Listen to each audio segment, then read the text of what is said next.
people, things, money, cars, Everybody, y'all got that? camera. Just want to make sure y'all know that. That's right.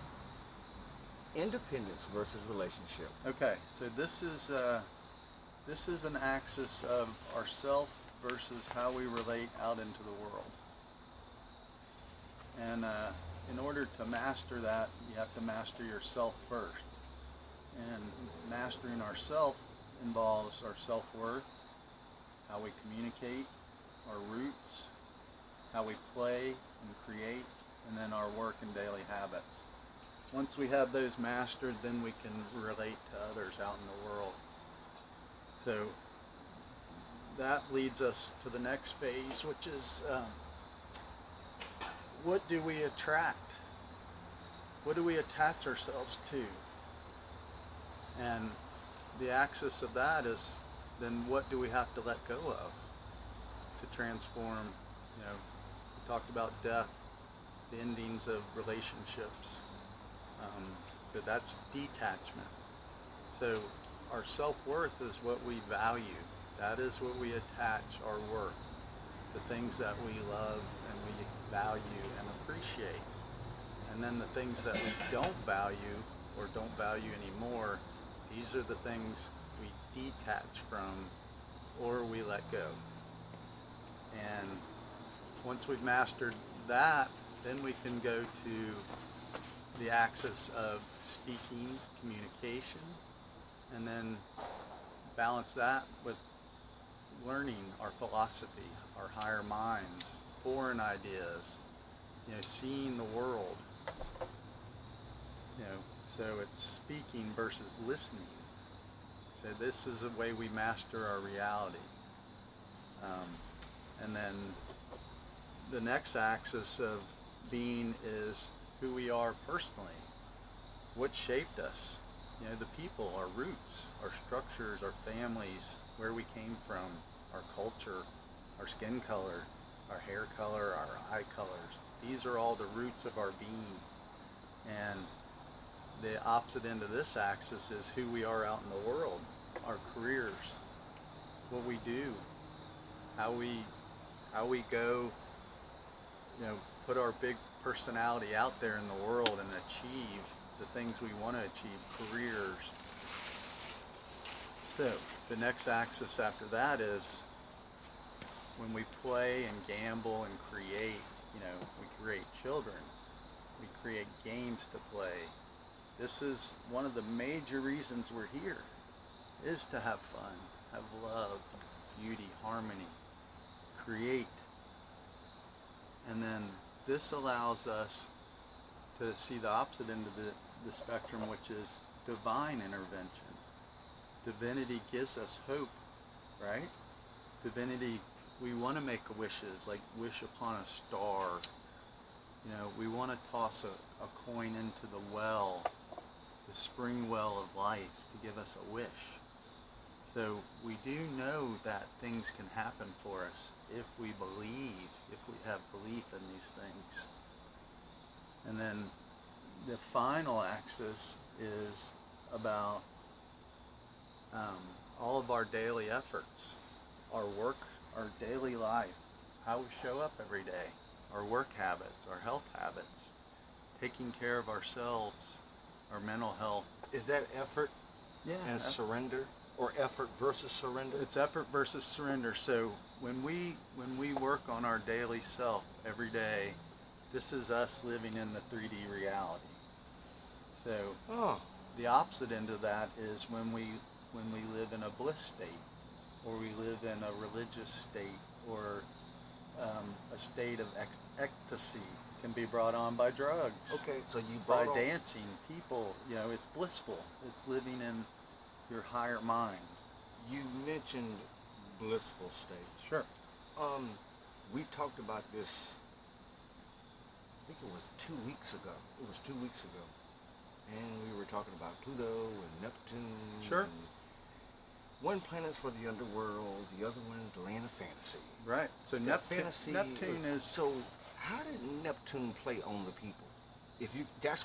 How did Neptune play on the people? So Neptune represents all of our entire collective conscious, subconscious, meaning we as a collective people, our unconscious creates this world, this magical world that anything is possible, anything. Okay. That's Neptunian, meaning we don't know what lies beneath the seas until we go there. So for us to be in about roughly November right now, Mm-hmm. this information came through the pipeline roughly about 2 weeks ago. I can tell you, I did see the fantasy syndrome, word on the street.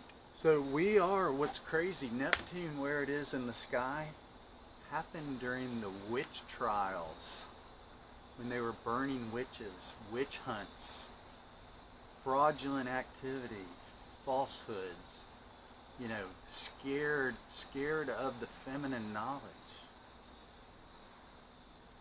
You know, Neptune is literally transforming all of our unconsciousness to understand that there is bigger, greater things out there than we were told that has existed before us. These realities are being uncovered from the earth right now. People are digging up our history. You said unconscious. Yes. Now, so we can I'm gonna translate this. Those you just tuning in, you got conscious to subconscious. Conscious is what you think and what you want. Subconscious is shit that's in the back of your head. You didn't know that was back there. How you lived your life, how everything played out. Subconscious. The shit that you think about, you just don't think about it. There it is, okay? So, now, I make this joke, in a perilous world. I have a stupid theory. Did people create so many genres and stories and urban legends and zombies and apocalyptic in a perilous world Sure. that is actually playing out as we speak? Oh, yeah. We spoke of subconscious, Yes. and we talked about what planet. If you go back, rewind it, go back a couple of seconds. We spoke of. Is that plausible? Oh, it's 100% plausible. What happens, our collective unconscious creates our reality. So, By the way, we love zombie movies. Okay, Absolutely. I'm sorry. Go ahead. so this is the magic of what Hollywood played off for many, many decades. They played off of this collective unconsciousness to create our reality. So Hollywood and media and everybody, they use our collective unconscious against us by creating the realities they want us to buy. Another question. Mars has been showing its behind Yes. all year long. Yes. Can you kind of just run us right quick from March Yes. all the way through? Just get ahead. We're in November now, guys. Right. December. So this year we've had a lot of retrograde energy, meaning from the Earth's point of view, we look like we're passing the other planet. So from our point of view, that energy is literally a backward looking energy. So Venus went retrograde earlier in the year, and then Mars came into its retrograde motion in its home sign of Aries, this is rewriting our masculinity. Everybody's male animus is literally being rewritten. So how we start, implement impulsivity, any of these male characteristics we all have, that is being fundamentally rewritten. And so our psyche associated with our will, drive, determination is completely changing. So this Mars retrograde was showing the parts of our psyche that pertains to the Mars archetypes. This is what was being rewritten. So as Mars went backwards, Retrograde, retrograde motion, which means Basi- going backwards. from our point of view, it's it's retreating over the same degrees in the zodiac that it had previously crossed. So, Almost like Groundhog's Day. so It's we caught up in a time warp, a we- loop cycle. Sure, and we Skip are. record. We will feel. You will feel a lot of deja vu right now. Deja vu is crazy. Look, And what is deja vu? wait. Another question. Okay. Before we even start going, because we need to focus on Mars. Cause Sure. Mars been, is the big this one has been right the now. ass kicker. This is what's called the battle. Some people have quoted this as the battle of the gods, meaning Mars is battling Saturn, Pluto. The sun will be Okay. involved. We're on the same path. Here's the question. So Here's the question. Sure. Question.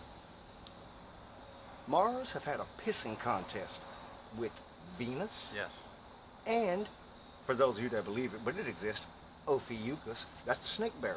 It's like, hey, why the hell are you coming over? I'm the snake bearer, brother. I got these snakes in my hand. Do you know what the hell I can do? But Mars had a pissing contest with Ophiuchus, Venus. Yes. Oh, definitely Venus. We felt no love. There was no love felt. It was like crucial conflict July, August. Oh, yeah. June, July, August. Can you elaborate how Mars went through the sky? And oh, by the way, Revelations, when the stars start losing their places and you can't predict shit, trust me, this year, we've seen things that, trust me, it's unorthodox. It's Yeah. not normal. So this Can you was explain how Mars went through fucking, and Mars in Scorpio. It told the Scorpion what to do. The conversation we had, can you explain that to them? Sure. They So- need to know. So the sign of Scorpio has Mars as its ruler, and it also has Pluto as its ruler. So Scorpio, the sign of Scorpio has two rulers, and the representation is the scorpion, and that's the animal that sees this perspective from the dark spaces, being in the cracks, and it has pinchers and it has a stinger. So it will defend itself, but it seeks to live in the dark spaces, and it's comfortable in the dark spaces. Now, the other archetype for Scorpio, representing Pluto, higher octave, is the eagle. So Scorpio also has the point of view of the eagle, which is it can be in the highest spaces and see the macrocosm with an eagle eye. So it gives you more decisive, transformative information. So you know what to transform. So the fact that Mars has come all the way back around into its home sign of Aries, which is the first sign in the zodiac, representing our self, how we instigate, how we start, the seeds we plant. All of that during this entire process has been rewritten in females, males, all of us.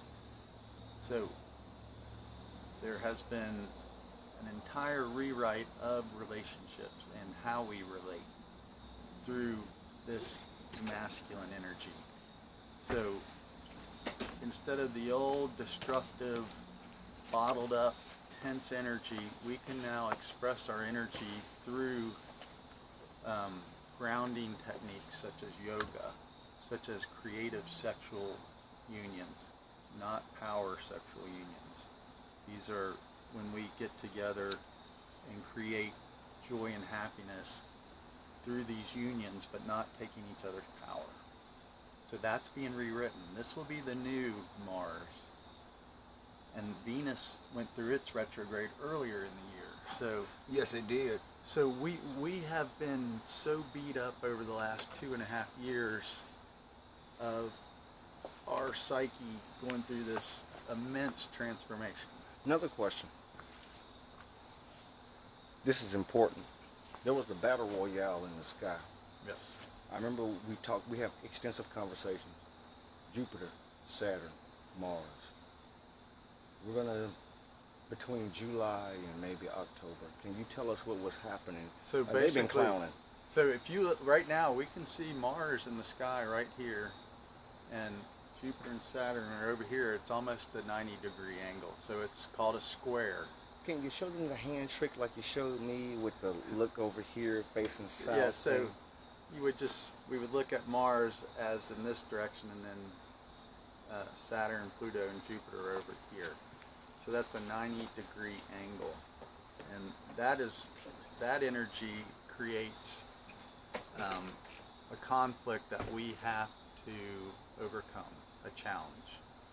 And Mars has been squaring this Saturn, Pluto, Jupiter conjunction in Capricorn all this year, and it will be pretty much doing it until January. So that is who we are gonna be, how we define ourselves in this new context of our upgraded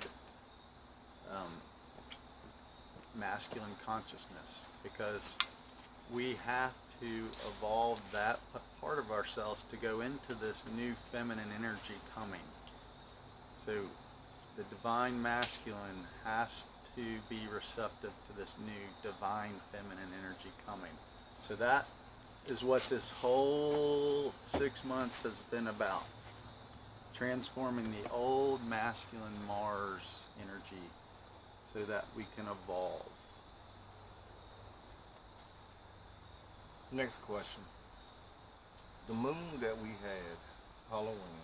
Now, there was pictures that was taken. Right? I personally took pictures. Sure. Used different cameras, different phones, different lightings, different settings. I worked that night. I never could get a beautiful, perfectly round moon like a pie plate or a plate. It wasn't. It looked almost like a crucifix. It looked insanely weird. That was a for real spooky moon, because it was a super moon. It was a blue moon on Halloween, which is in the old religion, pagan religions. That is the end of a year, and we are going into a new year. In Christianity, All Saints Day is November 1st. So this is a time where we're pretty much halfway between the winter solstice and the fall equinox. We won't have a moon like that for the next a while. No, that was in Taurus, so it was an exalted supermoon, exalted blue moon, meaning we got 2 revelations in the same month of October.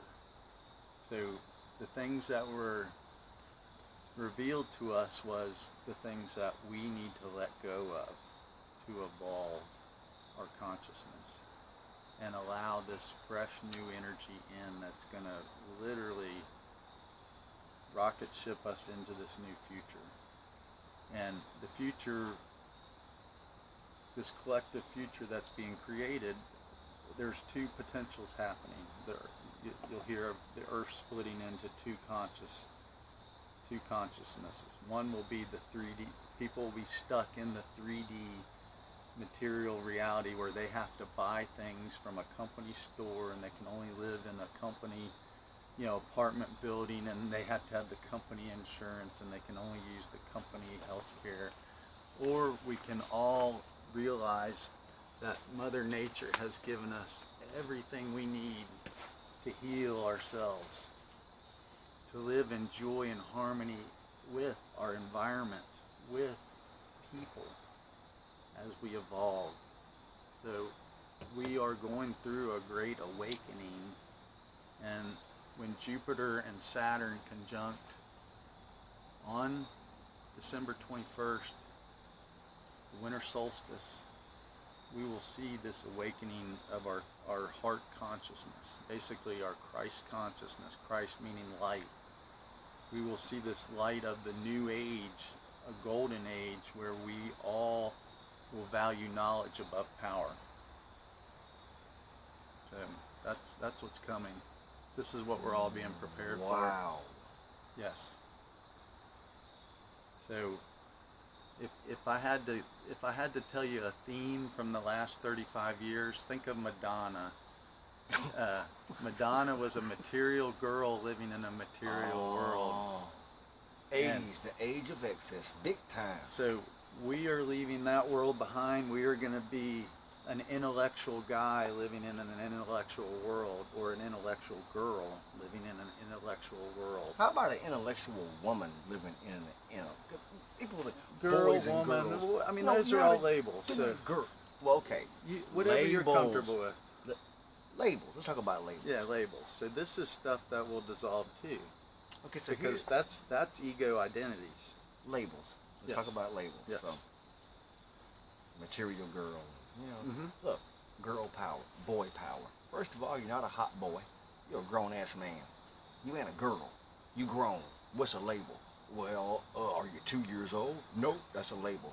But speaking of labels, so it was brought to my attention this year that labels can be deadly dangerous. For those that have had near-death experiences, they know that label is the last thing you think about when you're unconscious floating among yourself. Sure. However, whatever light. But here's where it's coming from, guys. And this is the straight, and I learned this. You're not a label. You are consciousness. You are all that ever has been, all that ever will be, and all that ever can be. Sure. And was. Guess what? You're everything. This was told to me by someone. I'm going to turn this over because I was a recipient of this. And as I started practicing it, it's like, you know what? If you've ever had a near death, because if you ever die and you get the chance to come back, you ain't going to say, well, when I died, I was black or white or blue, green, male, female, gay or straight, Democrat or Republican, child, or you're not. You're going to be like, oh, I got a second chance to make it right. Sure. Life is precious. This changed my life. I'm going to let this guy go into it So because think I of- learned it from him.